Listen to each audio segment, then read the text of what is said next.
Para mim é uma honra estar aqui nesse momento, participando desse debate, dessa mesa, com pessoas tão experientes e aqui com os servidores públicos, né, que é a categoria representada pelo sindicato onde eu exerço a minha profissão e exerço o meu ofício lá com muita dedicação, e o departamento jurídico também, no sentido de defender, né, os interesses dos senhores. Então é com muito orgulho que eu venho aqui hoje compor essa mesa, e no sentido também de buscar junto com vocês aqui um aprendizado e uma discussão, eu acho muito franca, sobre esse tema que é a Previdência Pública. Cumprimento a mesa, parabenizo as entidades organizadoras também, e acho importante nesse tema de Previdência fazer um resgate do ponto de vista histórico do que é a Previdência, do que é o regime próprio de Previdência. Porque a Previdência, mais do que uma autarquia, mais do que um instituto, mais do que uma lei colocada no papel, é um patrimônio dos trabalhadores, é um patrimônio dos servidores públicos. E aí eu chamo a atenção de todos vocês presentes, que vocês devem defender esse patrimônio e defender com todas as forças que vocês tiverem. Porque esse patrimônio, ele foi construído pelos servidores e pelos trabalhadores às duras penas. A Previdência, ela faz parte da Seguridade Social, que está dentro de um conjunto maior de políticas sociais que visa assegurar, que visa garantir uma segurança ao indivíduo, ao trabalhador e ao servidor público quando da cessação do trabalho, quando da sua aposentadoria, além de outros benefícios pela inatividade que são pagos. Então, discutir Previdência Pública, para além dos fatores do equilíbrio financeiro, para além dos fatores da discussão simplesmente econômica, é discutir com certeza a garantia de melhores condições para a sobrevivência daqueles que um dia irão se aposentar. É discutir a dignidade das pessoas que um dia irão sobreviver através dos proventos de aposentadoria, no caso de vocês. Então eu faço aqui esse histórico porque toda a discussão pautada sobre Previdência nos últimos tempos, e pautada inclusive em âmbito municipal, é uma discussão muito pautada sobre a questão, sobre a ótica do equilíbrio financeiro, da questão financeira, se esquecendo que por trás desses benefícios existem pessoas que dedicaram anos da sua vida e contribuíram, né, para receber, quando da sua aposentadoria, um provento justo que garanta e assegura o mínimo de dignidade. Uma questão eu acho que é importante destacar aqui, porque num contexto nacional realmente está sendo discutido a reforma da Previdência, né, que no primeiro momento com certeza vai impactar no regime geral de Previdência, mas nós temos que ficar atento a essa reforma em âmbito nacional e as mudanças que vão ser emplacadas em âmbito nacional, porque com certeza essas mudanças em âmbito nacional, muitas delas vão ser reproduzidas em âmbito local no regime próprio. O próprio projeto 1763 é um exemplo de que uma mudança em âmbito nacional tem e surte reflexo em âmbito local. Houve uma mudança no regime geral com a medida provisória 664, que depois se transformou em lei, que fez várias alterações no regime geral. Dentre elas, eu vou citar aqui a extinção da vitaliciedade para a concessão das pensões. E aí, quando vem em âmbito local, o projeto 1763, em seu primeiro artigo, ele justamente reproduz e repete a regra adotada no regime geral, extinguindo a vitaliciedade do pagamento das pensões, estabelecendo uma tabela de fruição e de gozo para que a pessoa possa ter acesso, para estabelecer um tempo que a pessoa vai usufruir desse benefício de acordo com a idade, né, daquele dependente, com a idade do cônjuge. E isso foi inclusive um assunto muito debatido pelas entidades sindicais, porque, ao meu ver, é uma questão que inclusive, além de extinguir um direito histórico, uma segurança da família do segurado, essa extinção desse benefício fere também um critério de isonomia, com base apenas num cálculo de uma faixa etária, sem calcular, sem levar em conta as reais necessidades, né, de um determinado dependente. Então é importante a gente ter atenção às mudanças que ocorrem a nível nacional, porque geralmente essas mudanças impactam a nível local. Outra mudança que o projeto 1763, e diga-se de passagem, esse projeto ele já tramita há quase um ano na Câmara, porque ele foi enviado exatamente no mês de outubro para a Câmara de Vereadores, né? Uma outra mudança desse projeto é a desvinculação do reajuste dos aposentados pela média do regime geral.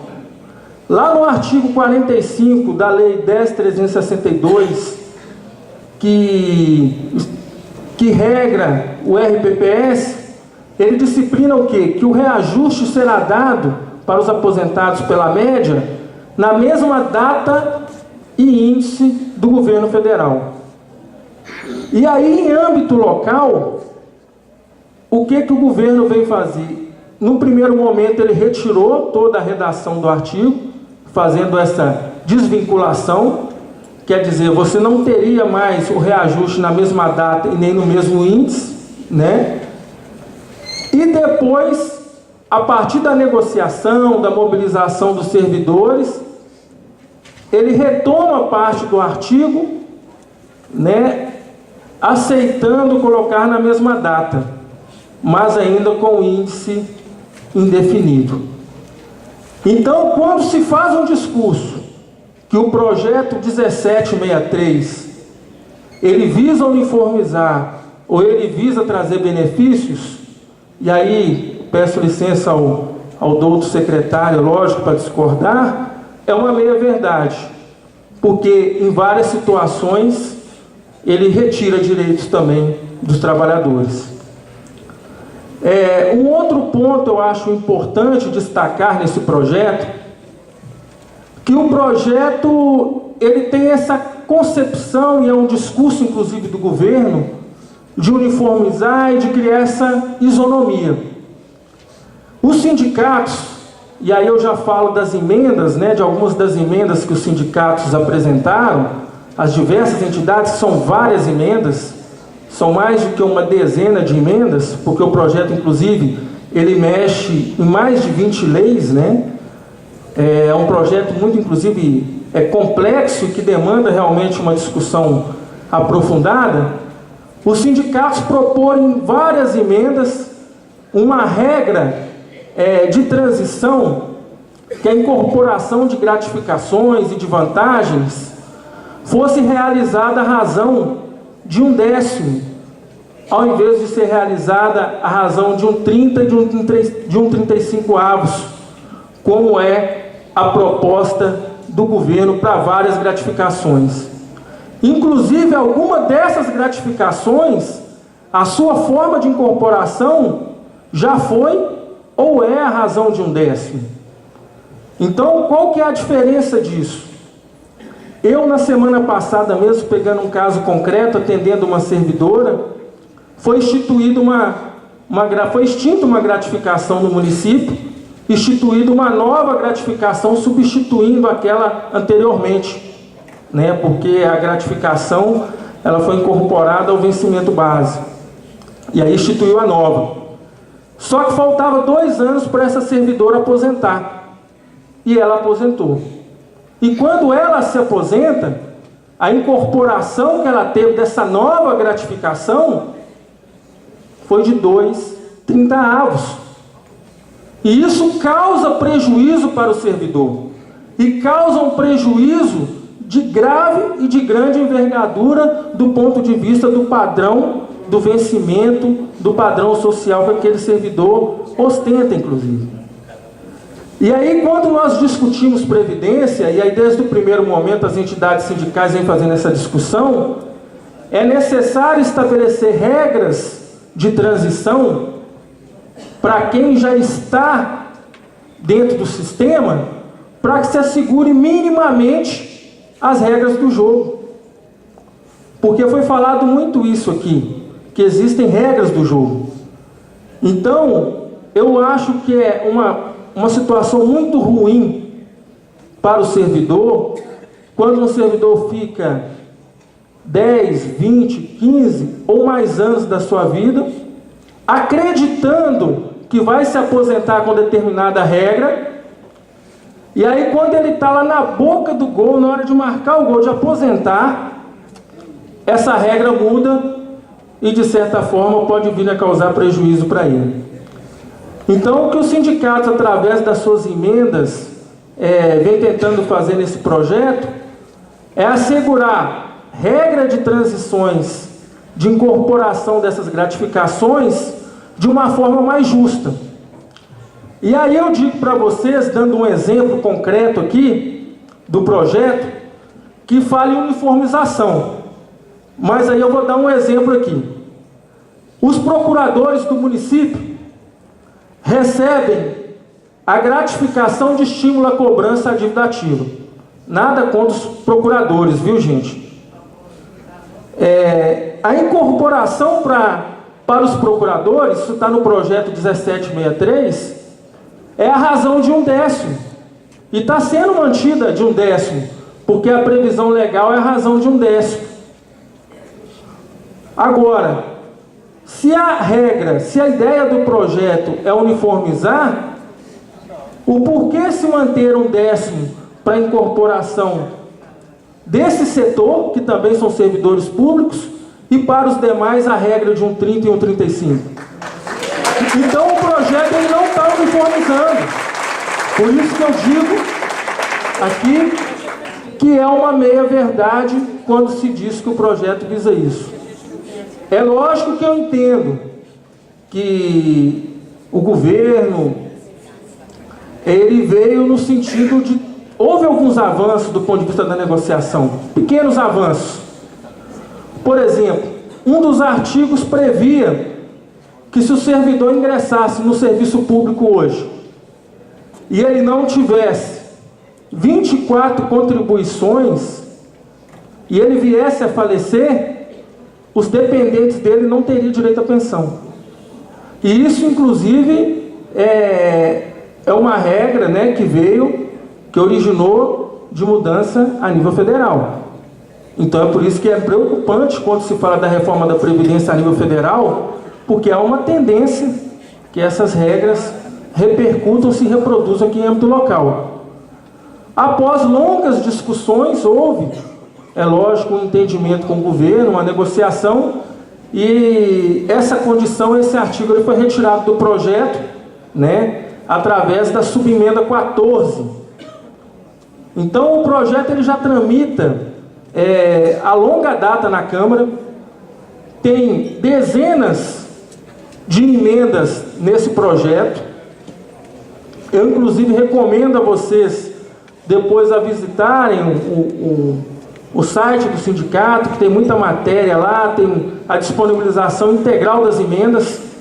Eu não vou aqui falar de emenda por emenda, porque, como eu disse, é mais do que uma dezena de leis e ficar eu acho, fazendo leitura aqui de artigos de leis, não é produtivo, mas basicamente as emendas elas têm esse sentido, de criar e assegurar para aqueles que já estão no sistema que a regra do jogo seja mantida, que a regra do jogo ela seja respeitada, porque nós não podemos pensar apenas no equilíbrio financeiro e tirar a responsabilidade do Estado e a responsabilidade, aqui no caso, entendendo o ente municipal, né, também como responsável, dessa política social tão importante que é a Previdência. Então, para além de fazer uma discussão da Previdência sobre a ótica financeira, é necessário fazer a discussão da Previdência com base na Seguridade Social e na garantia de direitos dos trabalhadores. Porque desde o seu nascedouro, a Previdência ela tem esse objetivo, ela tem esta finalidade. A Previdência não é um órgão arrecadador, não é um órgão para financiar o Estado, é um órgão para financiar a aposentadoria dos trabalhadores e dos servidores públicos. E para tal objetivo e tal finalidade ela tem que servir. Então aí, eu vou encerrando a minha fala por aqui e estamos abertos aí para o debate, para mais indagações. Muito obrigado aí pela atenção de todos vocês.